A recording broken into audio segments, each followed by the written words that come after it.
So every now and I say this every now and then, as PJ throws away 3 and outs rundown from yesterday, Well, we don't need them bunch here. of grown men cleaning up their own stuff. Who does that?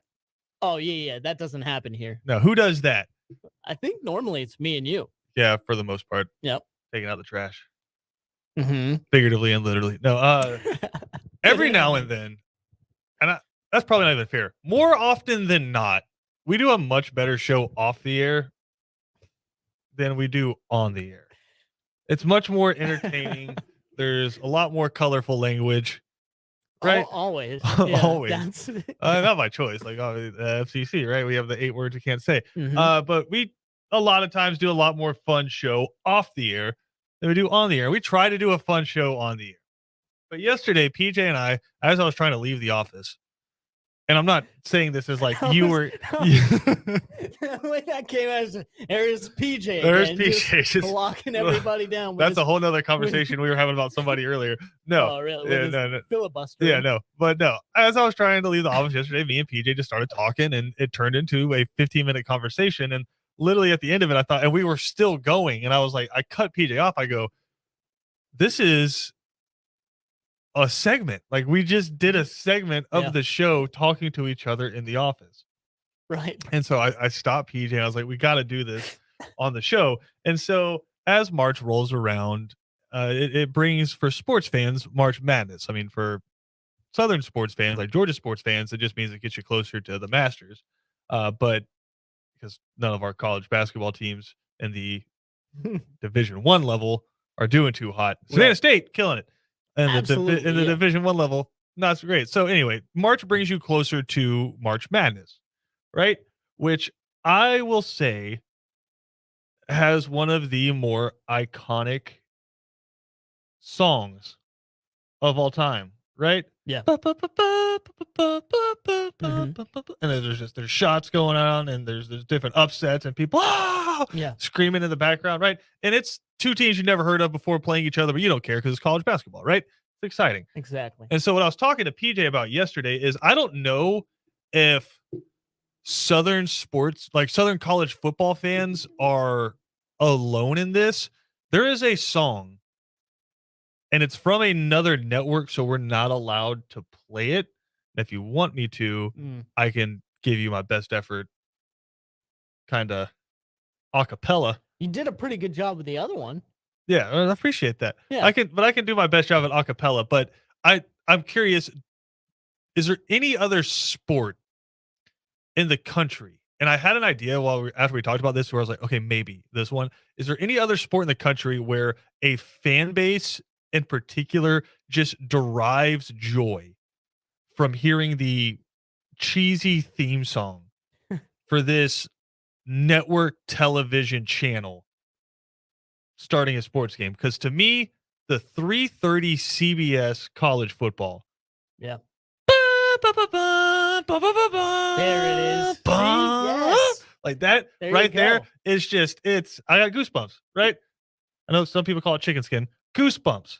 What? Yes, there's some people in the South that call it chicken skin. That's a whole nother story. And but anyway. Oh my gosh. To me as a sports fan, like if you die and go to sports heaven and you're looking up the golden staircase and there's the golden gate with like the cloud walls next to it, kind of how I think we all picture heaven. So that's how your heaven right, works. right? Gotcha. Is as the gates swing open, right? That's the song that's playing. And Vern Lundquist is welcoming you to heaven. Oh man, just the images. Not that Vern Lundquist is dead. Vern Lundquist is still with us, but his voice is. I imagine Vern Lundquist's voice is the one that welcomes you to heaven. I probably shouldn't say this, but like, just Jesus is just standing there with a football, like. I mean, it's about as close to heaven throwing as it back and forth with Vern. Come on in. No, if third. That connotes joy to me. That's where I need to be. No, but it's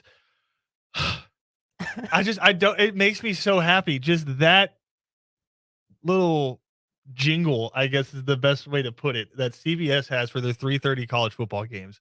And the sad thing, and I realized this too after, is we're about to lose that because ESPN and Disney have bought Oh, come out the SEC primetime games. on. Yeah, so like we're gonna lose that soon. I'm not even an SEC fan, and that just made me like sad. Yeah, like, the SEC on CBS will be no more soon. It might actually. I Man. don't know that that's the case, like because they might just like take the second tier SEC game every week Okay. and rock with that, or I don't know if they'll go after another conference. There have been some conversations about them going after the Big Ten, but anyway, Ugh.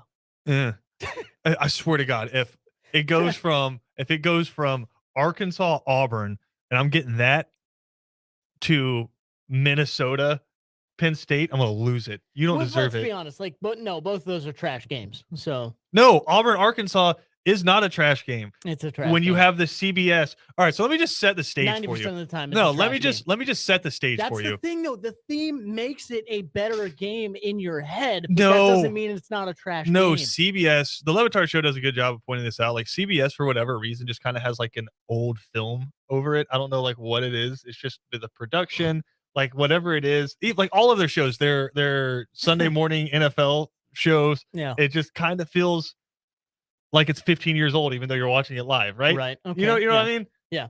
It's just how they do production. If I had to imagine it's like some like 93-year-old guy is still in charge of all productions and decisions for CBS, but I love it. And so it's such a different, like ESPN does a better job producing live sports than anyone. Like think of a sport. Like I'd say maybe TNT with basketball can keep up. But yeah. But like no one does football, NFL or college better than ESPN. Like covering, like producing those games. Like are there some games Yeah, where I it's can see like Southeastern Missouri State is taking on Northwest Alaska and you're like, okay, this is not the best quality. But like when ESPN dials in Right. and does their like the Kirk Herbstreit game They're full on at 8 o'clock, value. no one Yeah. does it better. They're Soccer, I 18. would say soccer. No one does soccer better Yeah. than ESPN. They do hockey really well now. So it's like no one does. And you know how you can tell that even more so than just watching ESPN's? You watch the other ones and they all have those like gimmicky, weird graphics and Mhm. stuff like that. And they're just doing that because they're trying to keep up. Yeah. And so And none of it makes any and sense. no one does the bottom line like ESPN either. But anyway, Never will. Yeah. yeah. But that means, and we're not paid to say that. This is just us as two sports fans observing Yeah, for this, sure. right? You already brought up and started talking about how like the focal Right. And point so of like this but conversation that's is what I'm how saying. good- Is that yeah. the thing that I don't think ESPN has ever completely mastered is the auditory response, right? Where it's just this connotes joy. And I think CBS does it better than anyone. CBS does it with the Masters, where they have Mm. that. CBS does it with March Madness. Hello, friends. They have that right. And CBS does it with SEC on CBS. But let me set the stage for you. It's Saturday, right? You just watched Big Noon Saturday. You watched Ohio State lose to Penn State, right? Hey. Yeah, there you go. Yeah, on Big Noon Saturday. That's cheating. Hold Nope. on. No, so you just watched Ohio State lose to Penn State on Big Noon Saturday. You're like, all right, I still got a full slate ahead of me. What's coming up on the schedule? Oh, really? It's Florida LSU week, right? Yeah. And so it's in Death Valley. You're not a Always- fan of Florida. You're not a fan of LSU. Always a You don't crazy care, finish. but you're just settling in because the noon kick, you're still drinking coffee. You're still like kind of absorbing breakfast. But like once you get to 3:30, maybe you're cracking open a beer. Maybe you're diving in to the Saturday snacks. You're sitting down on the couch, and then all of a sudden you hear the and there's pan shots of like from the blimp of the stadium, and then Brad Nessler comes in with his voice. Like that's Nirvana. That's euphoria. That's all of the It's just it's happiness. It's serotonin. It's an injection of joy into my heart. And I don't know if there is a sound anywhere else in sports. Maybe, and this is what I was gonna say, is like maybe the Champions League. The champions. Okay. Like maybe. Okay, but even then, even then, that's a whole sport, right? That's. But the like sport as a of fan base, soccer. does it bring you joy? Yeah, no, absolutely. But I think the most interesting thing to me about this conversation is that yes, it injects joy and happiness and excitement into the viewer, but it also injects that much more happiness and excitement and joy and all those things into a specific region of college football fans, right? It's not just Georgia fans, it's not just Florida fans, Mhm. but let's be real, it's also not Oregon football fans, right? They have probably a very different view and thought process Yeah, I when don't it know what the comes to watching. Pac-12 Sports Network's So, intro like, sounds like. that's what I'm getting. You cut out the whole southeastern section of the United States and like cut it into quadrants. That whole southeast section, when they hear that tone on Saturday at 3:30, are feeling all those things you're feeling to an extreme You're thinking about the level. greats. Like I'm over here getting choked up. You're thinking about the greats. Like you hear that, you think about Tim Tebow, you think about Eric Berry, you're thinking about Darren McFadden, you're thinking about Yeah, Patrick Willis. Like the first time that you got to experience Patrick Willis, right. you probably heard that song. Exactly. You're not an Ole Miss fan, That's what I'm but you saying. want to watch SEC on CBS, and Vern Lundquist is calling a Patrick Willis game. That's what like I understand. Like I understand your comparison to the Champions League, but at the same time, like when that's kind of everywhere. Like if you're a soccer fan everywhere, when you hear that, you're like, oh man, that's it. It's this is it. So it's kind of like it's an entire sport.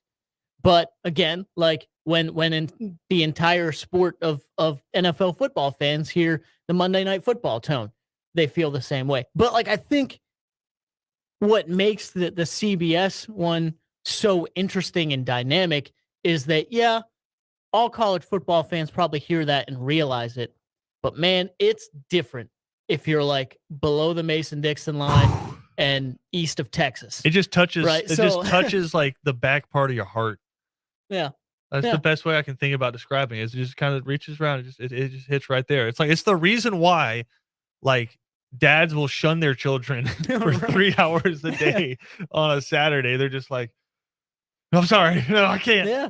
But I mean, that's the crazy thing that I guess, and I say like respectfully, what the SEC and CBS have been able to do is again, that's like that's the only conference slash network program and sound and whatever that I can think of that affects a fan base and affects they did it right. Like, I I'll think say it that no, way. I will say Like, this. I think the they did an OG, incredible job. I think the OG game day intro. Right. Yeah, Like for coming sure. to your city. Absolutely. You want a little zing in your zing zang? Amazing. You want a little yang in your yin yang? And I don't know if I think can say that on the example- air, but I did. Right. And I think like the other example of when we started talking about this, and I was like, the classic, like mid 2000s to like late 2000s, before they started all the crazy stuff, with the different band led songs and stuff like that. But like the mid 2000s You don't like to Imagine late Dragons? 2000s, oh, I do. It's just they do it for the whole year, and it's just overplayed, and then whatever. And then they changed the tone of the Saturday Night Football on ESPN or on ABC. They changed it a little bit, but the original Saturday Night Football on ABC sound was I don't even know how to do it. Like I can't even do it, but it's like it's incredible. Like from the Like with, like, Keith 2000s to like Jackson? 2000, well, even like early 2000s. So yeah, I guess, and then even when Brent Musburger and Kirk Herbstreit were doing it, they still had that same theme song leading in to Saturday Night Football, and then they started to change it up about like mid 2010s. Yeah. So, but even then, again, But like to that, like when you hear that, like does it cause like a physical emotion inside of you? Like something physically happens to you where your heart feels lighter. oh yeah, for sure. Okay, good. No, absolutely. But again, it's like anyone could be playing on that night, and I'm in. I'm zoned in. Like there are so many games throughout the season that I see, You want and to I'm know like, the deep cut for me is like for college football is like because like we all experience college football in our own ways, but like the deep cut is like the noon. I know I've talked about this before, but the noon Raycom Sports kick with like Dave Neal. yeah, And it was like Clemson in Virginia. It was like Right. a washed out kind of distorted. It's like you have a 1080p screen, but it's 480 coming through. Yeah, But it's Raycom Sports, and you get Dave Neal on the call, and you could give a lick about Virginia, right. but you're watching it at noon. Well, it's like those. Somebody those wrote TV an stations. ode about this. I feel like even in 2022, you have those TV stations, and I'm not coming in it, but like you have those TV stations that look like I have HD TV, I have or 4K, whatever, and they're doing the best they can. But man, I turn it to them, and it's like I stepped into 1997 again. You love like, it. how did this happen? But I'm still going to watch this game because that's a team I want to see. But that's what I was going to say about like Saturday Night Football and that tone going into it. You don't know how many weeks throughout the season, every single year, I see a game that they're previewing, like Kirk Herbstreit, Chris Fowler, Saturday Night Football, and it's like Oklahoma and Baylor, freaking TCU or something. And it's just like Wednesday night, you're like, that's trash. I'm not going to watch that game. I'll have a free Saturday night. And then Saturday night pops up, that tone goes, and I'm like, all right, I'm locked in. I'm in. Who was I this. kidding? This I'm not going out on a Saturday interesting. night. Who was I kidding? No, I don't know. Like maybe, and I'm not going to try to do the Masters, but like just like the acoustic guitar intro that they do before Jim Nantz says "Hello, friends." Yeah. Like that may connote some joy, right, to a lot of people. Maybe the old Monday Night Footballs. Yeah, but like Monday Night Football usually sucks. Yeah, nowadays for sure. Yeah, so I don't know how much joy that can. It's like maybe when Brett Favre was just back dropping dimes and the greatest performance ever. I don't know where they started going wrong on that, but it's like, man, for the past 5 or 6 years, I don't know that they're going wrong or we're just getting old. Maybe. Kit, throughout this whole conversation, I've kind of been thinking the same thing. Do you think that football fans, and we were them, do you think that football fans and just like all of college football from like the 2005 to 2010 era, do you think they knew that like those were the glory days of college football? Because I mean, let's be real, we're No, I think the reality is there's some 7 and 8 year olds right now, like Kevin's young sons, where their CBS SEC on CBS thing that brings me joy is Imagine Dragons. Oh, like God. they'll be on here doing their own brother radio show here in 20 years, and they'll be like, you remember Imagine Dragons? That touched me right in the feels. So like it happens. Every generation has it. I like Imagine Dragons. Like the old NFL on CBS, like that all that old stuff, like that. There's some people that are older than us that like that touches their heartstrings. Kevin, do you have any sports intro songs that just play at your heartstrings? No, Kevin doesn't have heartstrings. All right, well, on that note, that's why he was like, what are heartstrings? Yeah, on that note, let's take a quick break. We'll come back. We got more talk coming. We got some updates from the draft. Also, it is bracket season, so I got a bracket for PJ coming up here as well that I'm going to let him determine. He is the sole proprietor of answering these. They're all 16 seeds. There we go. And they're going head-to-head with each other. So PJ will answer the bracket. We're going to come back, talk some draft, got some updates. George Pickens had a big day yesterday. Jordan Davis is literally big. So he had a big day today, too. Okay. We'll dive into all that when we come back. This is Second Down on ESPN Radio.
And you are looking live. It's the best.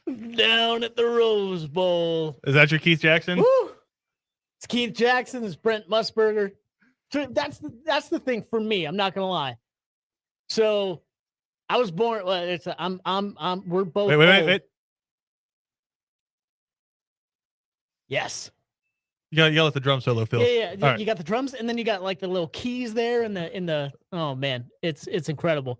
But like, I was a younger guy when You're still a younger guy. Sure, when Keith Jackson retired, right? And oh yeah, no, we were in our impressible stage, impressionable sure. stage. But that's what I'm saying is like I was a younger guy, so I didn't really, I guess, appreciate. No, Keith Jackson will forever be our Keith goat. Jackson enough. Well, not me. That's the thing. Wow. Is like not me. I didn't have enough time with Keith Jackson because like when he was phasing out, I knew that was gonna get a could you have thought of a worse way to put that? When he was in his later years, I don't know, and then it retired. I was just actually getting into college football. So really my team forever will be Brent Musburger and Kirk Herbstreit. That's why and Kirk Herbstreit has just gotten better. Throughout all of these years, he's gotten better and better and less biased towards Ohio State and all of those things. So he's just gotten more incredible. And of course, we had a lot of great years with Brent Musburger, and he has moved on. But no, they will always be my team. So anytime I hear that, like you said, goosebumps, energy, just through the freaking roof, hearing that song, and then I will always hear Brent Musburger coming over. You are looking live, and it's always, to me in my head, it's always the Rose Bowl. Like it's always every time, it's always either the Rose Bowl or of course Happy Valley, but. I think that's how, that's how, with you, it might be the Sugar Bowl. I don't know. When I think of a huge, big game, to me, it's always the Rose Bowl. I don't know why. Well, no, it is. In my head. That's the I'd say that's right? the, outside of the Super Bowl, maybe the premier, I'd say more so than Super Bowl because it's played there every year. That's probably the premier location game every single year. Yeah. Yeah. It's hard to beat. I can't, they should do anything else but agree with you. They should play the Super Bowl there. I've been on. Oh, that would be amazing. I've been on record before saying the national championship should be played in the Rose Bowl every year. Yeah, absolutely. Period. End of story. It's not the Coliseum, but it's the Coliseum of college football. That's what's funny. Yeah, it is. Although the Coliseum's pretty amazing. Just as a stadium itself, but all of the history and the tradition that's packed into the Rose Bowl, along with it being an incredible stadium. That's a good point. Now we have completely transitioned to another conversation, but I love the fact that we're doing this. America is the only country really where we tear down our Coliseums. True. Oh man. If it's not the Rose Bowl, like Yankee Stadium, right? And I understand it's all for infrastructure, and in New York, there's not a ton of land just to go build a new stadium and all the stuff that has to go there, but tearing down history. Yeah. Right. It's we're really the only country that does that. If you go to England, if you want to talk about small and lack of real estate, Old Trafford. Yeah. Right. It's those countries, the Bernabeu, right. There's these huge, gorgeous stadiums, and they keep them for hundreds of years. So it's just, that's such and now we're getting into I love it though. The economic mindset of the United States, but dude, if you can't tell me you can't renovate them. You can't renovate them and keep them up to. Well, it's just they weren't up to standards, and you can only renovate it so much. No. Well, look at all the other countries in the world. They found a way to. But in America, it's become it's not so much renovation as changing, right? Where it's not even the same kind of structure. It's yes, is this a building that has a football field and stadium seating in it? Yes, but that's where the comparisons stop, because literally the Georgia Dome, it was a domed building, but it was 3 circles, I want to say, around that you could go around, at different levels that you could go around, and then stadium seating. So you had concessions and stadium seating in a football field, right? there's like bars and club levels and Yeah. like different entertainment things that you can go to in Vegas. It's a damn casino with a football field in the Mhm. middle of it, right? So they're not football stadiums anymore. They're clubs, Yeah. right? And I think that's kind of what takes away some of it. Like, and probably one of the reasons why when you watch Falcons games versus Atlanta United games, it looks like there's about 20 people in the stands. Yeah. Like Atlanta United consistently puts more people in Mercedes-Benz than the Falcons do. So, and this is the reason it just kind of feels sterile. Like there's no real energy or vibe to it. Right. There's no home field advantage. Whereas you have some of these old stadiums like the Rose Bowl, right? Or like any of the ones in the Yeah. Big Ten, any of the ones in the SEC. They're there to watch football. Correct. They're Yeah. stadiums, they're not clubs. Right. And it is what it is. I understand the owners aren't just building these for 8 games a year in the NFL. Something's happening in Mercedes-Benz every single week. They are, absolutely. But I feel like you also have to do that because the team's not great. You got to get people. Well, no, in there you just do somehow, that to right? make money. It's like, okay, we can put the Falcons in here one day, and then we'll have motocross in there next Saturday before they hit the road. So it's just like you can. Yeah. It's a multi-purpose event facility. Yeah. Whereas no, for Lambeau sure. is a football field. Yep. You know, Arrowhead, it's a football field. And it's an interesting argument conversation. It's not even really an argument, but it's like, Are you arguing with me? no, I guarantee you, like you're an actual football fan, right? So I don't guarantee, but I'd ask you on any given Sunday, would you rather be at a game in Lambeau Field or Arrowhead Stadium rather than Mercedes? Yeah, 1,000%. Mercedes-Benz Yeah, or 1,000%. whatever, or Yeah. where Las Vegas plays or anything like that? Because it's just like, man, I'm there for football. Well, I'll there say for the this. energy I'll of the say this. football game. The energy in the Georgia Dome, Yeah. was 100 times better than the energy in Mercedes-Benz. Right. Mercedes-Benz is beautiful, Mm-hmm. but like even the I'm not coming no, at no, anything. no, no, no, I'm just saying, but it's like even like the SEC championships, right? The SEC championships, they're still packed out, but the energy for an SEC championship in the Dome versus the energy for an SEC championship in Mercedes-Benz, completely different. Yeah. Incredibly true. Completely different. And the Dome was not a great stadium by like any measurable, Right. but it was much better. And we're just talking purely about energy. We're not talking about looks, right? The Mercedes-Benz has all those cool angles and stuff like that when you look up into the stands, but the Dome was just the Dome. But yeah, if I could go to one stadium and watch a football game, it's the Rose Bowl. Mm-hmm. But NFL, yeah, Lambeau. Yeah, absolutely. I'm right there with you. Underrated. And I'll say 100% this, of the and I know time. they're trying to move it and build a new one, which again, tearing down our Coliseums. Soldier Field. Well, yeah, I think those are the top two for me. It's like it's Lambeau and it's Soldier Field. They're just classics. I mean, and you want to see at the end of the day, like you want to see Chicago play Green Bay. Like I want to see that game, and I want to see it in one of those fields, of course. All right. So, While we still have some time here in the same, I do want to transition because I want to have a conversation that I think is maybe going to make some people mad. ooh, And I want you to I like those. tell me if I'm crazy. Is that fair? I think we are all crazy, but No. yeah, go Tell ahead. me if I'm just being stupid. How I about will. that? Sure. Okay, I I'm know you good don't at have a that. problem with that. Yeah, I'm good at that. Okay, so the news yesterday really was the wide receivers. You had 8 guys clock sub 4.4 times from this wide receiver core, led by Tyquan Thornton, who unofficially set the record for the combine with a 4.21. Massive. Yeah, out of Baylor. Yeah, Baylor's Tyquan Thornton. You had 8 guys run sub 4.3s, but I thought maybe the most impressive yesterday was after basically 11 months after tearing his ACL, George Pickens at 6'3", about 200 pounds, a little bit lighter than that. I think he measured in like the high 180s, ran a 4.4 flat. Whew. Getting it, man. Again, a year after, him. like Yeah. 11 months after tearing his ACL, Right. 4.4 flat. Yeah, what a recovery. Right. But here's where maybe you can call me stupid. Okay. I feel like George Pickens is this Georgia team's era AJ Green. Comes in, a highly rated wide receiver, can do absolutely freaky stuff, makes a highlight reel practice catch that you kind of see on the grainy coach's cam where somebody filmed it off of a computer screen and then filmed it off of that person's phone, and that's how it gets leaked out onto the internet, right? George Pickens made one of those when he was a freshman. He was wearing like 83 or something like that, right? But is it fair, like looking back in retrospect, to call his time at Georgia disappointing.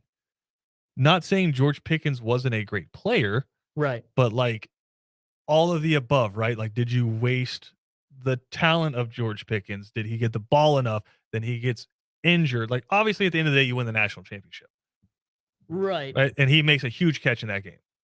Yeah. Like, really, the first spark of life for your offense was George Pickens. They kind of did that double play action and then hit him down the seam. And he makes that crazy diving catch where he slid up like the smoothest acrobat you've ever seen in your life. Right. Right. But is it fair, like kind of like AJ Green's career was at Georgia, to maybe call it kind of disappointing? Not his play, but just you don't feel like you squeezed all the juice out. Right. It's not the play, it's the impact, I think. Like not how good he was or anything like that, but the impact of, because even some of his best moments, best catches, most insane moments, like they weren't in necessarily. It was like a meaningless game against Baylor. The biggest, they weren't in the biggest stage or anything like that. Now, of course, am I talking about that one catch in the postseason? Of course not. No, that was incredible, and that was when Georgia needed it the most, for sure. I'm talking about the rest of the time. And like you said, the injury certainly plays into that as well. So I don't think you're crazy to think that. And I think I would go another step further and to say, like, I think it's easy to think that about a lot of great players and that have great ability. But you don't feel, well, especially I wonder, with the injury. Well, too. I wonder like, if the narrative is really tough. Why I kind of feel this way. I know some other Georgia fans feel this way. Is you do talk about the Baylor game where he just absolutely torched Baylor his freshman year. And then so his first year, he goes for 727 yards and 8 touchdowns. Sophomore year, obviously shortened, but 8 games, he goes for 513 yards. And then obviously in 2021, injured, coming back late in the year, has 170 yards on 5 receptions. Yeah. So it's like George Pickens, we all know how good he is. He's going to be an amazing wide receiver in the NFL.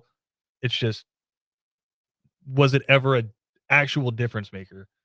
Right. Like A.D. Mitchell had a much bigger impact on Georgia winning a national championship than George Pickens did. And that's the most disappointing thing. And it's like part of it's no one's fault, right?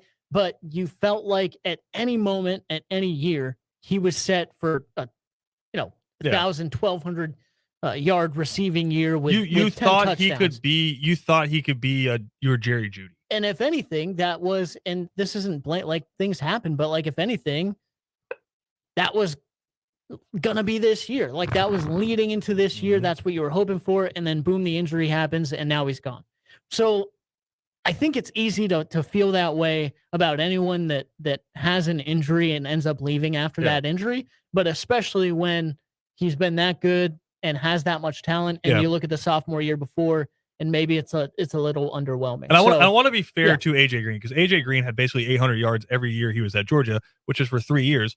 But there were injuries, and again, it was, I think more so than anything, just, I'm not saying the play was. You wish you could have seen more of it. It's just not that the play was disappointing, just more so like AJ Green comes in as a true freshman, and that's the year Georgia gets just boat raced by Alabama in the blackout game. Yeah. Right. And then after that, it's kind of disappointing seasons in 2009 and 2010. Right. Like he makes that crazy catch against Colorado. That's a highlight reel catch, but you lose to Colorado. Right. So it's just like, you're like, and like you said, there's probably 1,000 of those careers where it's just like you had this future. You have this future all-pro on your team. Yeah. And it's just like you don't feel like you got the most out of him. Like AJ Green, for as good as he was, and this is still kind of one of those bugaboo stats for Georgia, where it's AJ Green, for as good as he was, went for over 800 yards all 3 years he was at Georgia. Georgia still hasn't had a 1,000-yard receiver since Terrence Edwards. Yeah. No, that's crazy to think of. Yeah, that's insane. But I mean, for anybody, and I know I bring this, but it's like, stuff up. Could you say that like, for Penn State? Like, could you say like Saquon? I was going to say I sympathize with you because I can name off 5 of those guys in the past 15 years. Yeah. Like Allen Robinson. I mean, are you kidding? Saquon Barkley, for Jahan Dotson, who's about to get drafted, and who knows how great of a career he's about to have. But that guy was insane. And but it's just like, where was had losing seasons the past 2 years? Yeah, it's like, and I understand it's like different offenses, right? But it's like, where was the George Pickens, Justin Jefferson season? Right. Right. Yeah. And that's what that's the thing. That's what he was ready for and about to He's have, that I feel good, like, yeah. and then boom, all of a sudden the injury happens and now he's gone. So yeah, no, I'm right there with you. I don't think that's stupid at all. And like you said, I think there's several of those out there. So I don't. I think a lot of people, when they first hear you say that, Yeah. like their gut reaction is, "Oh my god, how could you say that? He had all these catches, and we won a national and then championship. the Yeah. more you explain it, the more they're like, you know what? Yeah, that's kind of true. So I don't think that's stupid at all. I just thought it was interesting. But again, George Pickens is about to make a whole lot of money and is about to make an NFL team very happy. Let's take a quick break. We'll come back with more. This is Second Down on ESPN Radio.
We have received messages throughout our break saying, "Why are you guys playing football intros during March?" And it's not like out of like confusion; it's more so out of sadness. Don't do this to us.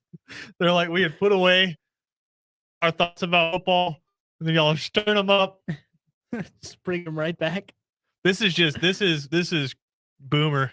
This is Chris Berman just taking you through a highlight at midnight. What? Yeah. No one circles the wagons like the Buffalo Bills. Come on. No one. All right, PJ, how excited are you for the new Batman movie? It's a Batman movie. Okay, this is interesting to me because you are not a huge fan of DC movies. And there's a big reason for that. You think it's oversaturation? Yeah, I think it's oversaturation and too much culturing at the same time.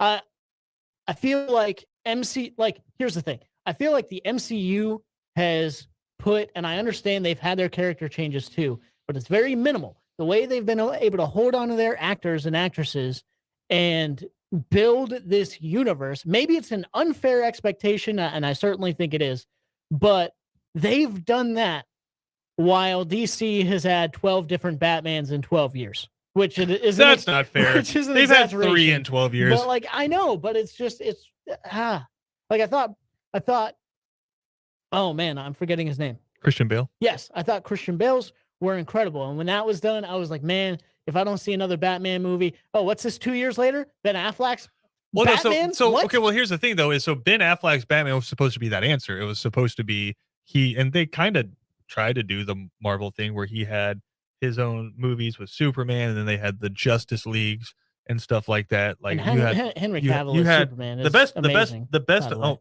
dude, that guy's the best. It makes you feel like you're not the same species. Henry Cavill is the best of us. Yeah, it makes you feel like you're not the same species. And it's not even like everyone's like, oh, his physique and everything. Listen to his interviews and the things he talks about and his mindset. I know why PJ likes him, because he's a huge WoW nerd. He's a big gamer. Yes, he reads a bunch of books, but he's also very thoughtful and just an incredible person. It seems like he seems very genuine and pure. And it's like, and you could smith a sword on his jawline. When you look like that, you're not supposed to be that good of a person. Peter's like, leave me something. But Ben Affleck was supposed to be the answer to that. So you're not amped up for Robert Pattinson as Batman.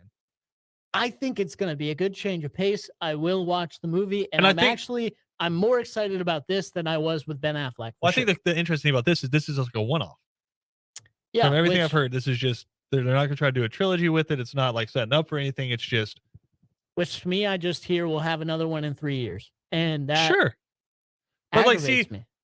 With superheroes, that's how comic books work, right? Where it's just like, oh my God, we got way out in front of this, and the fan base doesn't like it, so we're just going to scrub that. And all of a sudden, somebody dropped this interesting stone from Pluto, and it actually took us back to the starting point where people liked it. Right. And so now we're going to start back from here, and then we're just going to change the narrative to this thing. This, it happens all. You can only kill somebody so many times in a comic book without switching it up and maybe coming. It's Peter Parker versus Miles Morales, right? It's just. Right. It's gonna switch up sometimes. And I think we're all spoiled with Marvel. Well, that's the other thing is, maybe it's an unfair expectation. Every hero got 3 movies, and you got the Avengers because movies. That's the other we were talking about during the break. I wasn't a big comic book person. I never really have been, but I've always been aware of the superheroes. So in 2008, when all this started with the MCU, you kind of grew up with it. I grew for sure. And they start building this universe and all that. And I'm like, man, I'd love to have that with Batman or Superman, but we just keep getting all these different people. So I have a friend who read comic books and stuff like that when he was young and still does. And he's like, no, man, this is just how it works, especially in those worlds like you talked about. But I'm just like, this is a part, I didn't expect that and don't really like that, because while people were paying attention to comic books, I was looking at highlights of Penn State football when I was 8 years old. Watching LeVar Arrington, man. Yeah, because I'm insane. So, I just, it's not something you're allowed to watch more than one thing. I'm used to, so I don't like it. You're allowed to like more than one thing. It's suspension of disbelief, man. It's the magic of the movies. It's with that. I am looking for it. I think he's a great actor, and the tone of it seems interesting. So. I'm I know we have interested to, I in know we it have to go to enough. break, but one thing that's making me mad is everyone's like, "What? Oh, look, he's all broody wearing eyeshadow." It's like it's not eyeshadow. Go look at every Batman from the beginning of time, and whenever they put their cowl on, the mask on, they're all wearing eye black underneath that. Yeah. And he's just happens to be the first one where he takes the mask off. It's not magically gone. Yeah. No, And for so sure. people are like, "Oh, look, Robert Pattinson, broody emo." No, maybe a little bit, but also at the same Sure. time, it's the eye black. It is what Yeah. it is. I'm excited to see it, even if PJ's being a hater. Let's take a quick break. We'll come back with more on I Second just Down said right I after was this. kind of excited, right?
Second Down on ESPN Radio is presented to you by the Uniform Source. As we send you into the weekend, did want to put a message out there as the sports world kind of reacts to the death of Katie Meyer by suicide. Soccer star out at Stanford committed suicide this week. We did want to say, put the numbers out there, 800-273-8255, 800-273-8255, or you can text HOME to 741-741. It's not always the person you expect. It's a lot of times it's the person who's smiling and seems completely okay. Reach out, ask people if they're okay, tell people that you love them, because tragedy can strike at any time, as it did to the Meyer family. So again, you can text HELP or HOME to 741-741. Speaking of suicide.org/resources as well. Again, 3 and Out coming up next, as they do every day, getting you ready for the weekend. Kevin Thomas, Ben Troop. If you miss any portion of our show, you can check it out on ESPNCoastal.com.